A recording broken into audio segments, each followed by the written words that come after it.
Episode 10. அப்பா, அம்மாவை எப்படி கண்டுபிடிக்க போறோம் என்று கேட்டபடி சித்தார்த்தை அணைத்துக் கொண்ட மித்ரன் அழ ஆரம்பித்தான். சித்தார்த் எப்பொழுதும் சுத்தமாக இருக்க வேண்டும் என்று விரும்புவான். இதே வேறு யாரேனும் இருந்திருந்தால் நிச்சயம் அவன் அவர்களை கீழே தள்ளி வைத்திருப்பான். ஆனால் அவனால் மித்ரனை 1 இன்ச் கூட விலக்க முடியவில்லை. அவனுக்கு ஏனோ மித்ரன் அழுவதை பார்க்க மிகவும் கஷ்டமாக இருந்தது. அதே நேரம் சித்தார்த்திடம் வேலை பார்ப்பவர்கள் அவனின் இந்த சாஃப்டான பக்கத்தை பார்த்து ஆச்சரியம் அடைந்தார்கள். நொடியில் கோபம் கொள்ளும் சித்தார்த் எப்படி இவ்வளவு அமைதியாக இருக்கிறான் என்று அவர்களுக்கு மிகவும் ஆச்சரியமாக இருந்தது. அப்பா, நாம அம்மாவை போய் காப்பாத்தலாம், அவங்க எப்படியும் அம்மாவை கஷ்டப்படுத்துவாங்க என்று சொன்னான் மித்ரன்.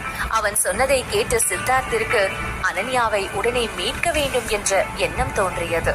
இத்தனைக்கும் அவன் இது போல அடுத்தவர்களுக்காக யோசிப்பவன் இல்லை என்றாலும் அனன்யாவிற்காகவும் மித்ரனுக்காகவும் அவன் மனம் கவலை கொண்டது. இதெல்லாம் அவனுக்கு மிகவும் புதிதான உணர்வாக இருந்தது. அதே நேரம் இங்கே அனன்யா ஒரு இருட்டான இடத்தில் அடைத்து வைக்கப்பட்டிருந்தாள். அவளுக்கு தெரிந்தவரை அவள் ஏதோ ஒரு ஊருக்கு ஒதுக்குப்புறமான இடத்தில் இருக்கிறாள். ஆனால் அது என்ன இடம் என்று அவளுக்கே தெரியாது. அவள் மிகவும் கஷ்டப்பட்டு அங்கிருந்த கதவை காலால் உதைத்துக் கொண்டு இருந்தாள். அவள் அதே போல மிகவும் முயற்சி செய்து தன்னுடைய முகத்திலிருந்த துணியை கழட்டினாள். நீண்ட நேரம் முயற்சிக்கு பிறகு அந்த அறையில் சில பாடிகார்ட்ஸ் வந்தார்கள். அவர்களை பார்த்த அனன்யா, என்ன ஒழுங்கா போக விடுங்க, நான் போய் என் பையனை தேடணும், அவனுக்கு மட்டும் ஏதாவது ஆச்சு நான் இங்க இருக்கிற யாரையும் சும்மாவே விட மாட்டேன் என்று சொன்னாள். அப்படி சொல்லும் பொழுதே அவள் முகம் கோபத்தில் சிவந்து போனது. அப்பொழுது அங்கே வந்தாள் அஞ்சலி. அவளை பார்த்த அனன்யா, அஞ்சலி, நீ தப்புக்கு மேல தப்பு பண்ணிட்டே இருக்க, ஒழுங்கா என்ன போக விடு, நான் இப்பவே போகணும், இல்லனா நீதான் அவஸ்தைப்படுவ என்று சொன்னாள். அதை கேட்ட அஞ்சலி, ஏ அனன்யா, நீ என்ன உன் பையன் காணாம போனதை நினைச்சு லூசா மாறிட்டியா? நான் தான் உன்னை அடைச்சு வச்சிருக்கேன், இப்போ நான் தான் உன்னை மிரட்டணும், நீ என்ன மிரட்ட கூடாது என்று சொன்னாள். நான் மிரட்டலாம் இல்ல அஞ்சலி, உண்மையதான் சொல்றேன். என் பையனுக்கு மட்டும் ஏதாவது ஆச்சு அப்புறம் நான் உன்னை சும்மா விட மாட்டேன். இப்போ பண்றதுக்கு எல்லாம் நீ ரொம்ப வருத்தப்படுவ என்று சொன்னாள் அனன்யா. நான் ஏன் வருத்தப்பட போறேன்? அதுக்கு நீ முதல்ல இங்க இருந்து தப்பிக்கணும். எனக்கு தெரிஞ்சு உன்னை காப்பாத்தணும்னு உன் பையன் அந்த குட்டி பிசாசு மட்டும் தான் நினைப்பான். வேற யாரும் உன்னை காப்பாத்த வருவா? அந்த பெரிய பிசினஸ் மேன் சித்தார்த் உன்னை காப்பாத்த வருவாரா? அதுக்கெல்லாம் சான்ஸ் ரொம்ப கம்மி. ஒருவேளை அவர் இங்க உன்னை காப்பாத்த வந்தா அப்போ நான் நீ சொன்னதெல்லாம் உண்மைன்னு ஒத்துக்கிறேன்.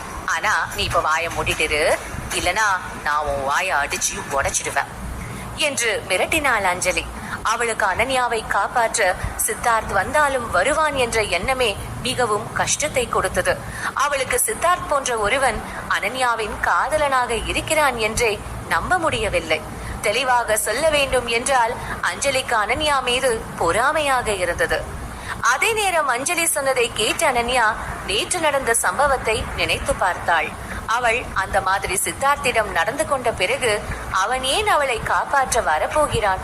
அதுவும் இல்லாமல் அவன் ஏன் வர வேண்டும்? அவனுக்கும் அனன்யாவிற்கும் என்ன சம்பந்தம்?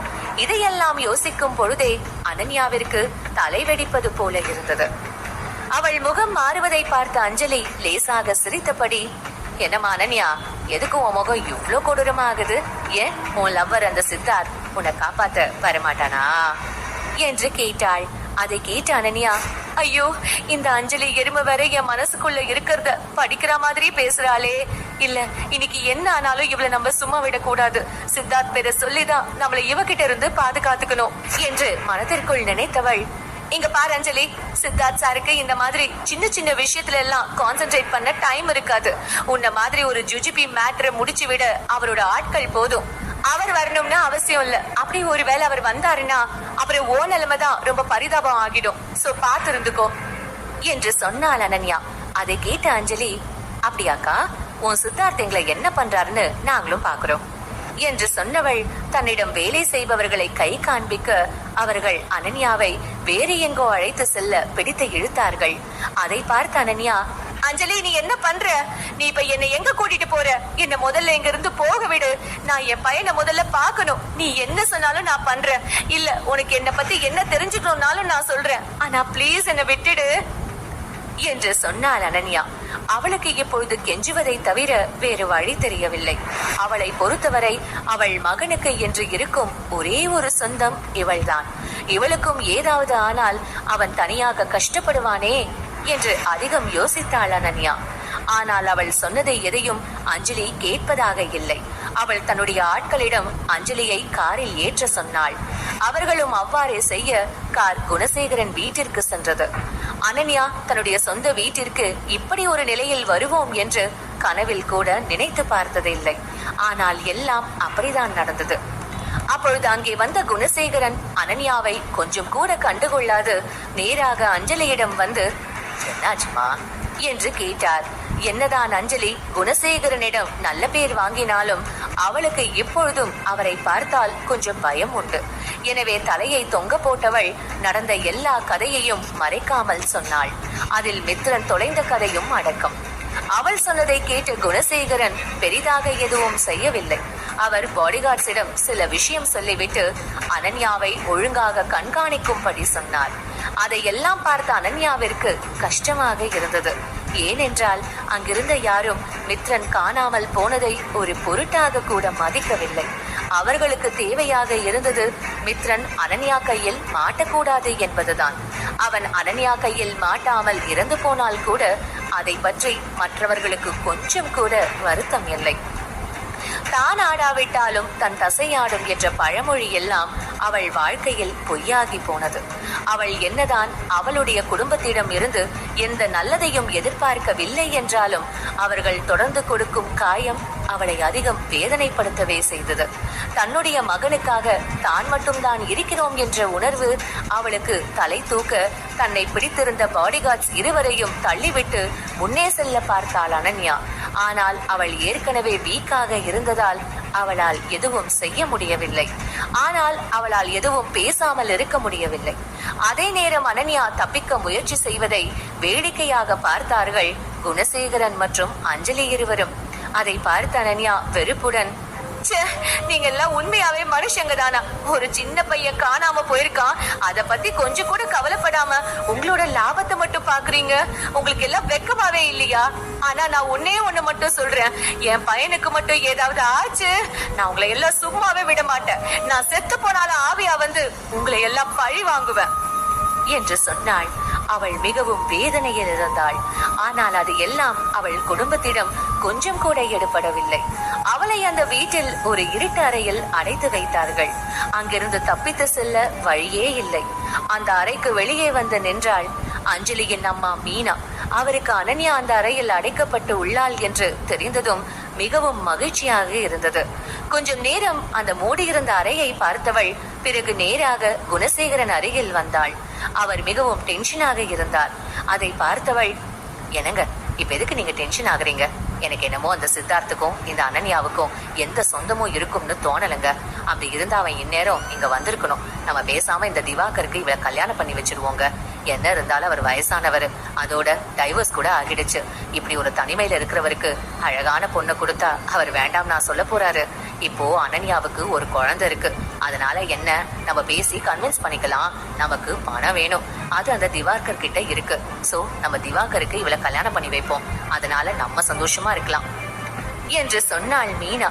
அதை கேட்ட அஞ்சலியும், ஆமாப்பா அம்மா சொல்றதுதான் சரி. அனன்யா மாதிரி ஒரு பொண்ணு கூட எப்படிப்பா அவ்வளோ பெரிய ஆள் இருப்பாரு. சோ நம்ம அம்மா சொன்னதையே கேட்போம் என்று சொன்னாள். அதை கேட்ட குணசேகரன் முகம் சோகத்தை தனதாக்கியது. அவர் அனன்யாவை நினைத்து கவலை கொள்கிறார் என்று யாரும் நினைக்க வேண்டாம். அவருக்கு சித்தார்த்துடன் ஏற்பட இருந்த சம்பந்தம் விட்டு போய்விட்டதே என்றுதான் கவலையாக இருந்தது. அவர் முகத்தை பார்த்த அஞ்சலிக்கு சந்தோஷமாக இருந்தது.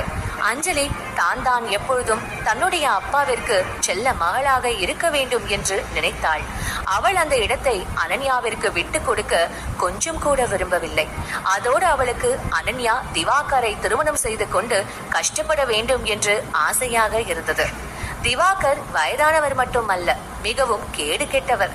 அவருடைய முன்னாள் மனைவிகள் அவரை டைவர்ஸ் செய்ய காரணம் அவர் அதிகம் கொடுமைப்படுத்தினார் என்பதால் தான். அந்த மாதிரி ஒரு சைக்கோ தான் திவாகர். அது தெரிந்த பிறகும் அனன்யாவை அவர்கள் திவாகருக்கு திருமணம் செய்ய ஆசைப்பட்டார்கள். அவர்களுக்கு தேவையாக இருந்தது எல்லாம் பணம் மட்டும்தான். அவர்கள் இப்படி பேசிக் கொண்டிருக்க சித்தார்த் ஒரு சிறுவனுடன் ஹோட்டலில் ஒன்றாக இருக்கிறான் என்ற செய்தி பிசினஸ் வட்டத்தில் பேச்சு பொருளானது. பலரும் அது சித்தார்த்தின் குழந்தைதான், குழந்தை எப்படி பிறந்தது, அதன் அம்மா யார் என்று நேரில் பார்த்தது போல கம்பி கட்டும் கதையை கட்டி கொண்டிருந்தார்கள்.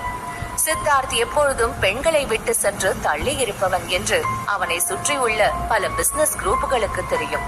அவனை வலையில் விழ வைக்க பல கம்பெனியை சேர்ந்தவர்கள் பல அழகிகளை பயன்படுத்தி இருக்கிறார்கள். ஆனால் அது எதுவும் வேலைக்கே ஆனதில்லை. அப்படி இருக்கும் பொழுது திடீரென அவனுக்கு ஒரு குழந்தை என்பது அனைவரையும் ஆச்சரியம் கொள்ள வைத்தது.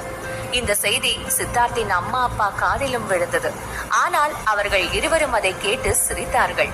அவர்களுக்கு தான் தங்கள் மகனை பற்றி தெரியுமே, அவன் அதற்கு சரிப்பட்டு வரமாட்டான் என்பது போல பேசிக்கொண்டு இருந்தார்கள். ஆனால் அந்த ரூமர் உண்மையாக இருந்து சித்தார்த்துக்கு ஒரு மகன் இருந்தால் அவர்களை விட சந்தோஷப்பட போவது யாரும் இல்லை. அவர்கள் தங்களுக்கு ஒரு பேரனோ பேத்தியோ கிடைத்தால் கண்ணில் வைத்து பார்த்து கொள்ள தயாராக இருந்தார்கள். அப்பொழுது அங்கே வந்த பட்லர் நேற்று இரவு ரகசியமாக எடுக்கப்பட்ட சித்தார்த் மற்றும் மித்ரன் ஒன்றாக இருக்கும் போட்டோவை காண்பித்தார். அதில் மித்ரன் சித்தார்த்தை இழுத்து கொண்டிருந்தான்.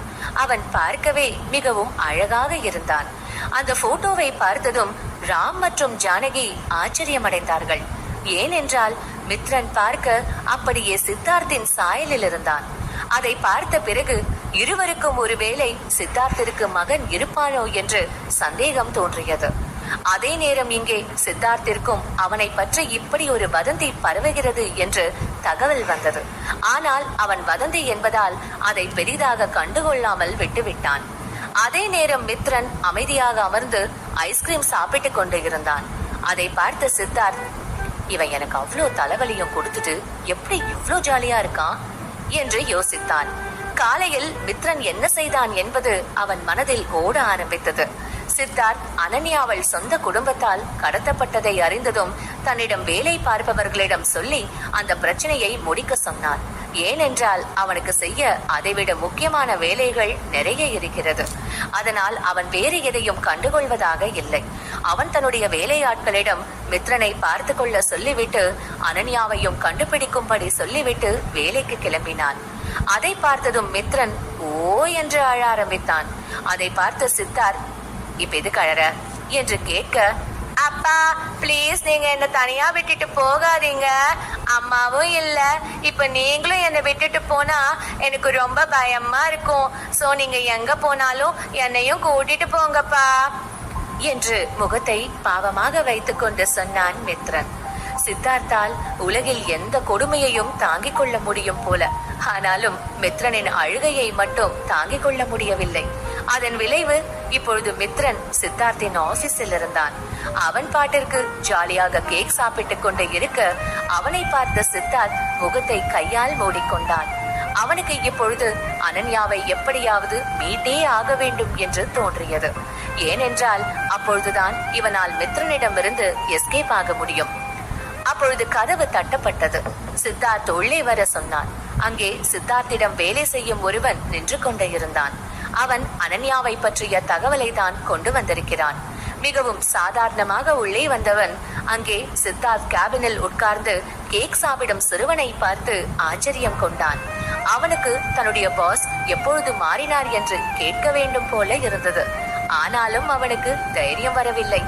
ஆனாலும் அவனுக்கு அந்த கியூட்டான சிறுவனை கொஞ்ச வேண்டும் போலவும் இருந்தது. ஆனால் அவன் அதை செய்யாமல் அமைதியாக நின்றான். சித்தார்த் அவனிடம் விஷயத்தை சொல்ல சொல்ல அவனும் என்ன சொல்ல வேண்டுமோ சொன்னான். அவன் சரியாக அந்த விஷயத்தை சொல்லி முடிக்கும் பொழுது அந்த இடத்திற்கு சித்தார்த்தின் அம்மாவும் அப்பாவும் வந்தார்கள். அவர்களை பார்த்து வேலை செய்பவர்கள் வணக்கம் சொல்ல அதையெல்லாம் கண்டுகொள்ளாமல் சித்தார்த் அருகில் வந்தார்கள் பெரியவர்கள் இருவரும். சித்தார்த், இங்க என்னப்பா நடக்குது? இந்த போட்டோல இருக்கிற பையன் உன் பையன் சொல்றாங்க, இது உண்மையா என்று கேட்டார் ஜானகி. அதற்கு சித்தார்த் பதில் சொல்ல வர அவர் பார்வை கியூட்டாக கேக் சாப்பிடும் மித்ரன் மீது விழுந்தது. அவனை நேரில் பார்த்த ஜானகி ஆச்சரியத்தில் வாயை பிளக்க, அடுத்த தலைவலி ஸ்டார்ட் ஆக போகுது என்பதை உணர்ந்த சித்தார்த் தலையில் கை வைத்தபடி தன்னுடைய வேலையாட்களை வெளியே செல்ல சொன்னான்.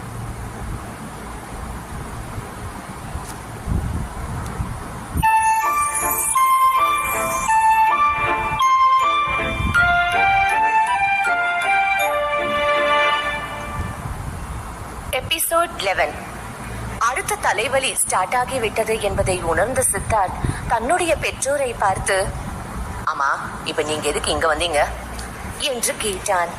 நாங்க எதுக்கு வந்தோமா சித்தார்த், உன்னை பத்தி தான் இப்போ நியூஸ் பரபரப்பா போயிட்டு இருக்கு. நாங்க